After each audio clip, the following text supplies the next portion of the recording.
What's up, guys? Welcome back. Hope you've been well. This week's question is, what are fiduciary duties?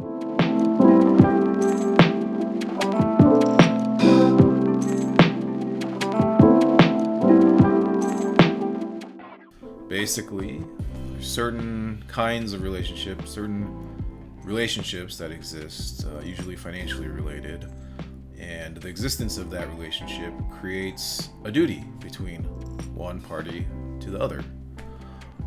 Classic example is the CEO or other officers of a corporation. They owe fiduciary duties to their shareholders, to their investors. If you have a retirement account, the custodian of your retirement account owes you, the retiree, fiduciary duties. If you're doing a syndication, you are overseeing money on behalf of your investors. And because of that relationship, you owe fiduciary duties to your investors. So what are those fiduciary duties? Well, find out. You gotta stay tuned. Watch the rest of this video. First, as always, if you're new to the channel, welcome. Thanks for joining. Thanks for tuning in. My name is Jon Nieh. I am one of the founding partners here at Trowbridge Law Group. And although I am an attorney, I am not your attorney, unless you're one of my clients watching this, in which case I am your attorney. But if I'm not your attorney, this video is not legal advice. Please do not take any of our videos as legal advice. They're education purposes only. If you want legal advice, give us a call. We give free 30-minute consultations. Go to our website, trowbridgelawgroup.com. There's a orange button at the top of the page that says consultations. Click that. You can schedule a 30-minute call with either myself or my partner, Gene. As always, if you enjoy this content, please give us a like, give us a thumbs up, subscribe. We produce weekly content, weekly videos. Hope they're informative. Write a comment down below. If you have a question about this specific video, if you have a question about syndications in general, ask it below, and maybe I'll make a video about it. Anyways, back to our regularly scheduled content. What are fiduciary duties? What are the three main fiduciary duties that syndicators and other people that oversee money on others' behalf? What are the three fiduciary duties that you need to be aware of if you are a sponsor, if you're a syndicator? First one is the duty of care. So if you are a sponsor, you owe a duty of care to your investors. What does that mean? You have to take care when you're making business decisions, when you're overseeing syndication, when you're running a company, when you're making decisions about the property. If you're doing a specific property syndication, you have to have due care.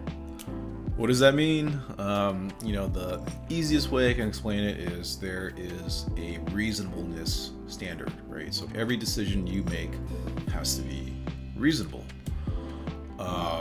Practically, what does that mean? Some people say that when you make decisions on behalf of the company, you kind of have to pretend like you're making decisions on your own behalf, right? So just forget the fact that you're doing a syndication. Forget the fact that you have investors. What would you do if this was your own company, if this was yourself that you're making decisions on? Well, that can, help. That's like an easy way to kind of think about it. Sometimes there is a little bit of a higher barrier, higher standard that you have to take, right? So for example, say you have a property and you're debating whether or not you should get earthquake insurance on the property. Well, if it's your own property, you can make that decision, right? You can take that risk if you want.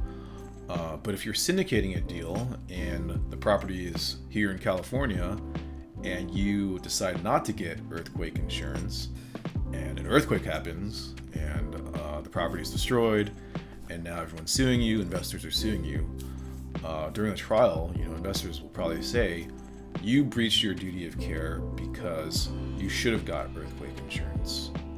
That was the reasonable decision to make.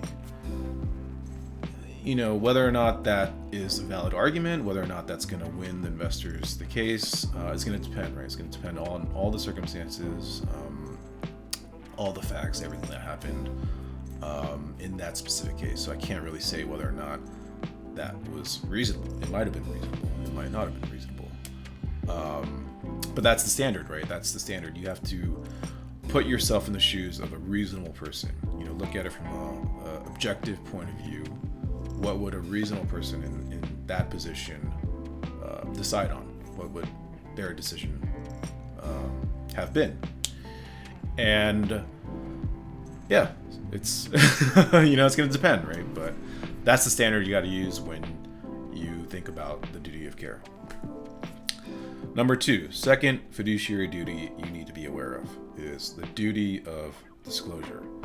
So if you're a syndicator, if you're a sponsor, you owe a duty to your investors to disclose all material facts, all material information. What is material?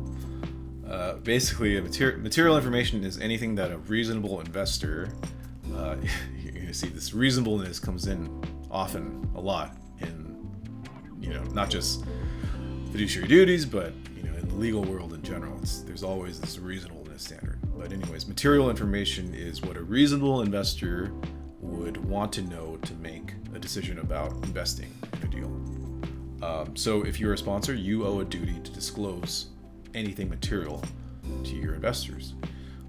It's one of the main reasons why we have a PPM, a private placement memorandum. You are required to give a PPM to your investors, and the PPM contains all the material information. You're required to disclose that to your investors. So information about the structure of the deal, the management team, compensation, fees, all the risk involved, all of that is material. And you are required to disclose that to investors. Not only that, you are required to obviously update investors. So something changes in the deal, even after you close on the property, and something changes that would materially affect the investor's interest, you are required to update your investors. Pretty simple, right? So the easy way to go about it is just make sure you disclose everything. If you are questionable about whether or not you disclose something, and you think it might, affect your investors, you should probably disclose it just to be safe. That's the duty of disclosure.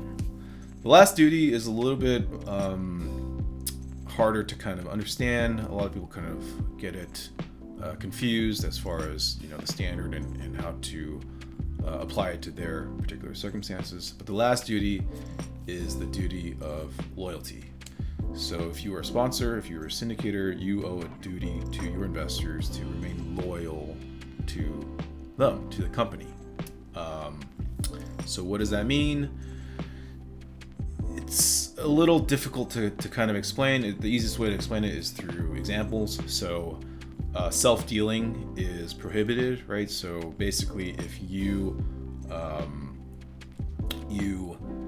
take an opportunity from the company and take it for your own personal gain, that would be a breach of the duty of loyalty. So an example would be, you have a property and instead of selling it to a third party for market rate, you decided to sell it to yourself personally through maybe a shell company or something so that no one knew about it at a discount. That would be a breach of the duty of loyalty because you are essentially reducing the amount of money that the company, that investors can make, and stealing that for yourself, for your own personal gain. Insider trading, that's also a breach of the duty of loyalty because you're taking for your own personal gain, right? So that's the essential part of the duty of loyalty is you are you're thinking more about yourself when you should have been thinking about the company, thinking about the investors. So a lot of people in our space and the real estate syndication space get kind of confused about this because they think it prohibits them from kind of competing with the company, right? So, oftentimes syndicators, they're in the real estate game, right? They see opportunities come by their desks all the time, and they think, oh, maybe this prohibits me from pursuing a separate deal for myself. And that's not the case, right? You're always allowed to pursue deals on your own. It's only when that opportunity should have gone to the company and you take that for yourself, that's when it's a breach of the duty of loyalty. So, if you're already running a syndication and there is a property next door that's available to buy, you don't have to buy that for your syndication. You could do that on your own, right? That wouldn't be a breach of the duty of loyalty. So that are I can't speak right now. Those are the three main fiduciary duties that you need to be aware of if you're a sponsor, if you're a syndicator. Obviously, there's a few other ones that are smaller that, if you Google, you could probably look up the other ones. But those are the three main ones, the three that, our clients have to be aware of. And we put that in our documents, that these are the three that you need to know. Anyways, I hope this video has been educational. If it has, please give us a like, write a comment below. Don't forget to subscribe. Thanks for tuning in, and I will see you guys next week.